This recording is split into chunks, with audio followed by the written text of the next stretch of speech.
जहां दुनिया आज भी कोविड के इफ़ेक्ट से जूझ रही है, वहीं एक अलग बीमारी मॉन्की पॉक्स की दस्तक कई लोगों को परेशानी में डाल रही है। डब्ल्यूएचओ की माने तो आज की डेट में मामले बढ़कर 550 तक पहुंच चुके हैं। वहीं अब देशों की संख्या 30 हो गई है। दोस्तों, मैं आपका अपना दोस्त doctor Rafiq, physician, heart sugar specialist, director Pulse hospital Nanded, आज आपको बताऊंगा मॉन्की पॉक्स के बारे में बहुत कुछ।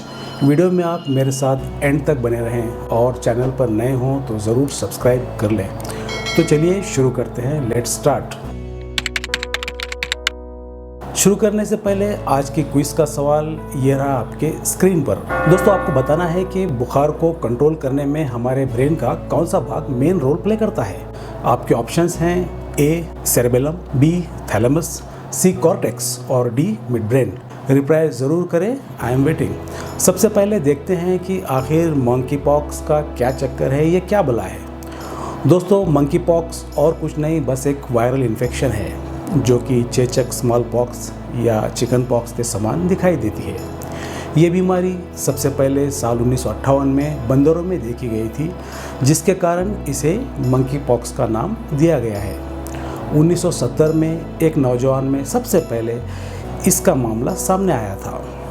अब बात करेंगे, देखेंगे कि मंकी पॉक्स के लक्षण यानी कि साइन सिम्टम्स क्या होते हैं। फ्रेंड्स, इसमें सबसे पहले हल्के से गंभीर बुखार हो सकता है। बुखार के साथ साथ संक्रमित को सिर दर्द, मांसपेशियों में दर्द, जकड़न और कमज़ोरी महसूस हो सकती है।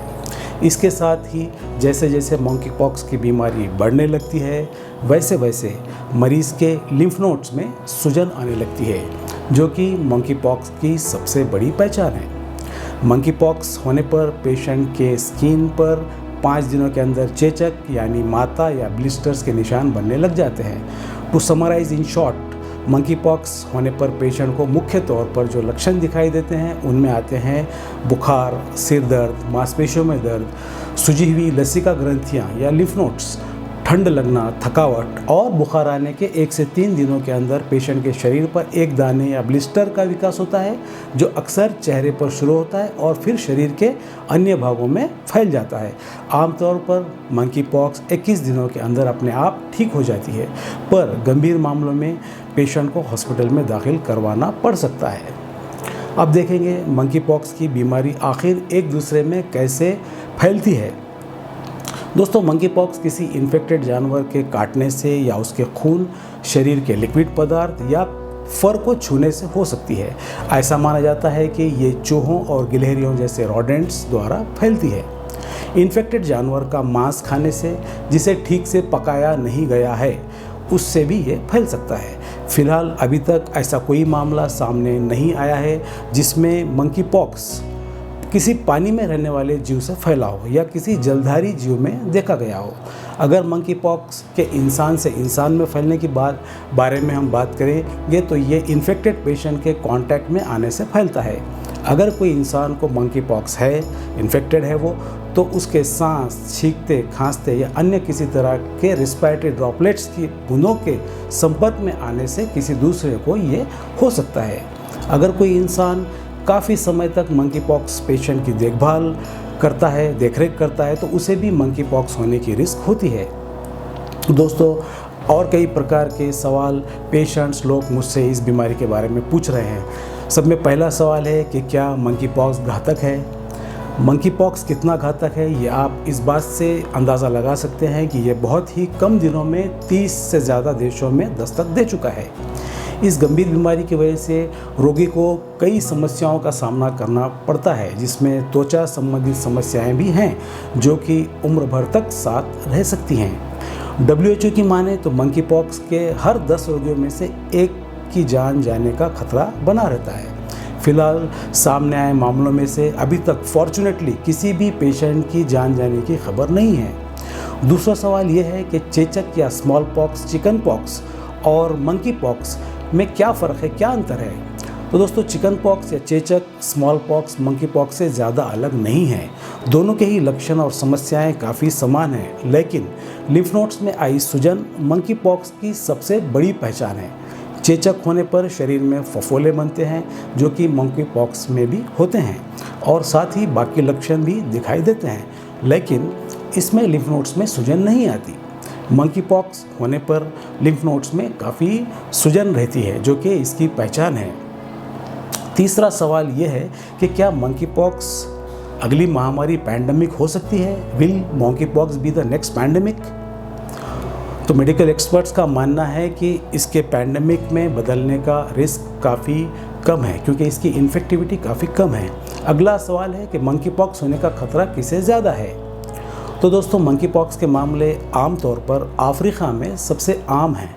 उन लोगों में जो हाल ही में अफ्रीका की यात्रा करते हैं और जिन लोगों का सस्पेक्टेड जानवरों के साथ संपर्क रहा है, लेकिन हाल ही में अफ्रीका के बाहर उन लोगों में भी मंकी पॉक्स के मामले सामने आए हैं जिन्होंने ट्रैवल नहीं किए।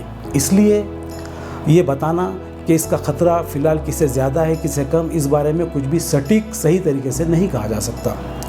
नंबर 5, अक्सर लोग ये भी पूछ रहे हैं क्या मंकी पॉक्स को लेकर हमें भारतवासियों को चिंता करनी चाहिए?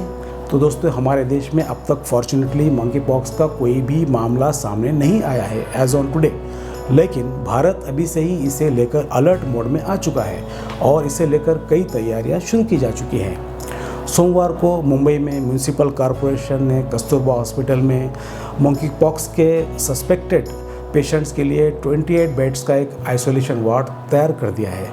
दुनिया भर में तेज़ी से फैलते इन्फेक्शन को देखते हुए गवर्नमेंट ऑफ इंडिया ने national centre for disease control और Indian council of medical research को अलर्ट जारी कर दिया है। स्वास्थ्य मंत्रालय ने एयरपोर्ट्स और बंदरगाहों के अधिकारियों को ऑर्डर्स दिए हैं कि मंकी पॉक्स प्रभावित देशों की यात्रा करके लौटे किसी भी बीमार यात्री को तुरंत आइसोलेट करें और सैंपल जांच के लिए पुणे के नेशनल इंस्टीट्यूट ऑफ वायरोलॉजी को भेजें। अब हम देखेंगे कि मंकी पॉक्स का निदान कैसे किया जाता है। दोस्तों, इसमें पीसीआर टेस्ट की जाती है त्वचा के छालों के पानी पर। पीसीआर मरीज के खून में भी ये की जा सकती है, पर ये उतनी सही नहीं रहती है अगर खून पर की जाए तो। अब बात करेंगे मंकी पॉक्स होने पर किए जाने वाले ट्रीटमेंट को लेकर। देखेंगे मंकी पॉक्स का उपचार कैसे किया जाता है। आज की डेट में फ्रेंड्स, मंकी पॉक्स के खिलाफ कोई अप्रूव्ड ट्रीटमेंट नहीं है। एंटीवायरल ड्रग टेकोविरामेट दी जा सकती है, पर कोई स्टडीज़ इसको लेकर इसके सपोर्ट में नहीं है। इलाज पूरी तरह सिम्टोमेटिक यानी लक्षणों पर आधारित होता है, जैसे बुखार के लिए पैरासिटामोल, दर्द के लिए ब्रूफेन, कमज़ोरी के लिए मल्टीविटामिन, ORS और बेड रेस्ट। काफ़ी पेशेंट्स तो अपने आप ही बिना इलाज के ठीक हो जाते हैं। आखिर में देखेंगे कि क्या मंकी पॉक्स वायरस से बचाव मुमकिन है? तो जवाब है हाँ, मंकी पॉक्स से अपना बचाव किया जा सकता है, लेकिन इसमें कितनी सफलता मिलेगी इस बारे में कुछ कंफर्म नहीं कहा जा सकता। खुद को मंकी पॉक्स वायरस के इन्फेक्शन से बचाने के लिए आप नंबर 1 उन जानवरों के कांटेक्ट में आने से बचें जो वायरस को शरण दे सकते हैं। नंबर 2, किसी बीमार जानवर के कांटेक्ट में आने वाली किसी भी सामग्री जैसे बिस्तर वगैरह के कांटेक्ट में आने से बचें। नंबर 3, इन्फेक्टेड पेशेंट्स को अन्य लोगों से अलग करें जिन्हें इन्फेक्शन का खतरा हो सकता है। नंबर 4, इन्फेक्टेड जानवरों या मनुष्यों के संपर्क में आने के बाद हाथ की अच्छी स्वच्छता क्लीनलीनेस का ध्यान करें। फॉर एग्जांपल, अपने हाथों को साबुन पानी से धोना या अल्कोहल बेस्ड हैंड सैनिटाइज़र का उपयोग करना। और नंबर 5, मरीजों की देखभाल करते समय व्यक्तिगत सुरक्षा उपकरण यानी कि PPE किट जो हमने कोविड में पहना था उसका इस्तेमाल करें। तो फ्रेंड्स, ये हमने देखा मंकी पॉक्स क्या होता है, इसके लक्षण क्या हैं, ये कैसे फैलता है, इसका इलाज क्या है और इससे किस तरह हम अपने आप को सुरक्षित रख सकते हैं, बचा सकते हैं। आई होप कि एपिसोड आपको पसंद आया होगा। क्या लगता है आपको, ज़रूर कमेंट करें और इस इन्फॉर्मेशन को ज़्यादा से ज़्यादा शेयर करें। चैनल पर अगर नए हों तो ज़रूर सब्सक्राइब कर लें। तो फिर मिलते हैं जल्दी ही कोई और टॉपिक पर बात करने के लिए। तब तक के लिए take care, see you, bye, thank you.